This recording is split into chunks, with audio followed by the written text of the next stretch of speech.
देखिए, मैं तो 100% सजेस्ट करूँगा बैकअप ऑप्शन हमेशा होना चाहिए, क्योंकि ये मतलब बेसिकली सिलेक्शन क्या रिजेक्शन ज़्यादा है, क्योंकि इतने ज़्यादा स्टूडेंट्स प्रिपेयर कर रहे हैं एग्ज़ाम के लिए और मुश्किल से मतलब 800 हज़ार इस टाइप से ही सिलेक्शन होते हैं। तो बैकअप ऑप्शन होना ही चाहिए। अगर आपके पास कोई ऑप्शन है, जैसे मेरे पास था कि मैंने सिविल इंजीनियरिंग से बीटेक कर रखी थी, तो मैं इंजीनियरिंग सर्विस का एक ऑप्शन था मेरे पास कि मैं पढ़ सकूँ। हालाँकि मेरे जो ऑप्शनल्स थे सिविल सर्विसेज़ में वो ज्योग्राफ़ी थे, फिर मैंने चेंज करके एंथ्रोपोलॉजी लिया। बट कहीं मतलब उसके लिए इंजीनियरिंग सर्विस के लिए मुझे अलग से सिविल इंजीनियरिंग फिर से पूरी पढ़नी पड़ी, पर कहीं न कहीं क्योंकि मैंने बीटेक में पढ़ रखा था तो मेरे लिए ईज़ी रहा। अगर आप बैकअप रखते हैं, 1-2 एग्ज़ाम क्लियर करते हैं, तो वो कहीं न कहीं आपका कॉन्फिडेंस बूस्ट करता है। तो वो बहुत आवश्यक है एक एग्ज़ाम में, अपना मोटिवेशन, अपना जो डेडिकेशन लेवल है वो मेंटेन रखना। क्योंकि अप्स एंड डाउन्स बहुत आते हैं और अगर इतने फेजेज़ ऑफ एग्ज़ाम होते हैं, प्री हो गया, मेंस हो गया, इंटरव्यू हो गया, किसी एक में भी आप फेल कर जाते हो तो बहुत सडन सिंक होती है आपकी एनर्जी लेवल। तो वो कहीं न कहीं आपका मेंटेन करता है अगर आपके पास बैकअप ऑप्शन है।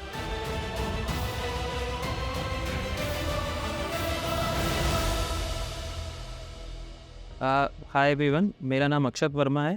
मैं 2017 बैच का आईएएस ऑफिसर हूँ और मेरा कैडर यूपी है और अभी मैं म्युनिसिपल कमिश्नर वाराणसी हूँ। मेरी स्कूलिंग अयोध्या में हुई थी, मैं रहने वाला अयोध्या का हूँ और 12th के बाद मैंने आईआईटी रुड़की में एडमिशन लिया था और वहाँ से बीटेक किया।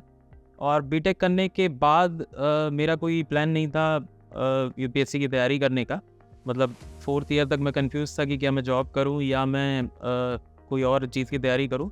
फिर आफ्टर कंप्लीटिंग माय बीटेक मैंने डिसाइड किया कि नहीं, मैं ब्रेक लूँगा और मैंने कोई जॉब नहीं जॉइन की और मैंने 1 साल के लिए आईएएस की तैयारी की, यूपीएससी की। और मैं बेसिकली दिल्ली में रहा 1 साल और उसके बाद पहले अटेम्प्ट में 2013 था मेरा पहला अटेम्प्ट और उस साल तो नहीं सिलेक्शन हुआ, पर उसके बाद मैंने फिर अपने बैकअप ऑप्शंस भी एक्सप्लोर किए और मैंने इंजीनियरिंग सर्विस एग्ज़ाम क्लियर किया 2015 बैच में और मैं मिनिस्ट्री ऑफ रोड ट्रांसपोर्ट में पोस्टेड रहा।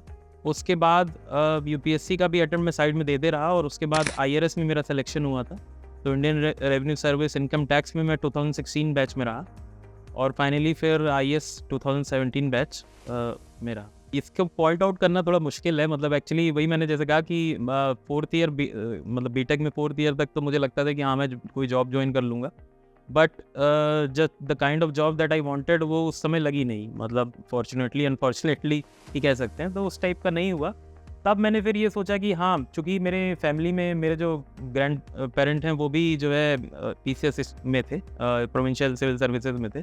तो थोड़ा एक एक्सपोजर था कि हाँ भाई, ये कुछ होता है, मतलब एक सिविल सर्विस भी होती है, इससे हम कुछ अलग कर सकते हैं और वैरायटी रहती है इस जॉब में।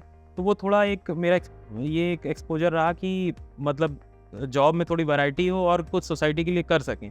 तो वो एक मतलब कहीं से किंग किया वो चीज़। तो उसके बाद फिर मैंने ये सोचा कि क्यों ना एक यूपीएससी की तैयारी करते हैं और कुछ सीनियर्स भी मेरे थे, जिन्होंने फिर मुझे गाइड भी किया और उनके टच में रहा मैं। फिर आफ्टर कॉलेज मैंने बेसिकली पिकअप किया कि हाँ, तैयारी करनी चाहिए। फिर जैसे-जैसे पढ़ाई की और किया तो काफ़ी इंटरेस्ट आने लगा चीज़ों में और जो सब्जेक्ट्स थे, जो वैरायटी थी चीज़ों की, वो काफ़ी अच्छी लगी और फिर धीरे-धीरे फिर वो कंटिन्यू होता गया।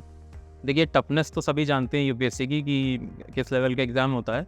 तो प्रिपरेशन के लिए मैं पहले, जैसे मैंने बताया, मैं पहले दिल्ली गया, 1 साल मैंने कुछ कोचिंग्स वगैरह की, तो बहुत कुछ आइडिया नहीं मिला कि कैसे क्या करना है। और इसमें एक चीज़ बहुत इंपॉर्टेंट रहती है कि आपको राइट काइंड ऑफ गाइडेंस मिले।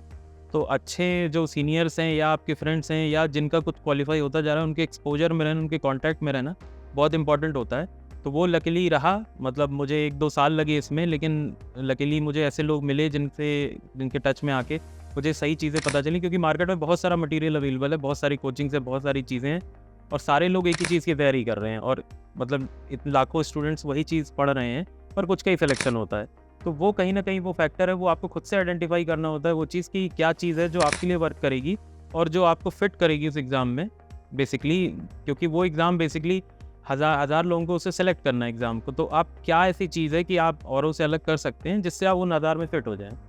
तो वो चीज़ कहीं न कहीं खुद डिस्कवर करनी पड़ती है और वो प्रैक्टिस से आती है और वो कई लोगों से इंटरैक्ट करने से आती है।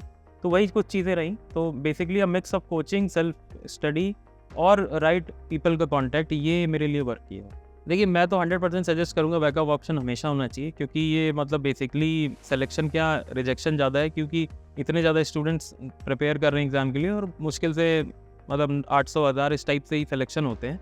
तो बैकअप ऑप्शन होना ही चाहिए। अगर आपके पास कोई ऑप्शन है, जैसे मेरे पास था कि मैंने सिविल इंजीनियरिंग से बीटेक कर रखी थी, तो मैं इंजीनियरिंग सर्विस का एक ऑप्शन था मेरे पास कि मैं पढ़ सकूँ।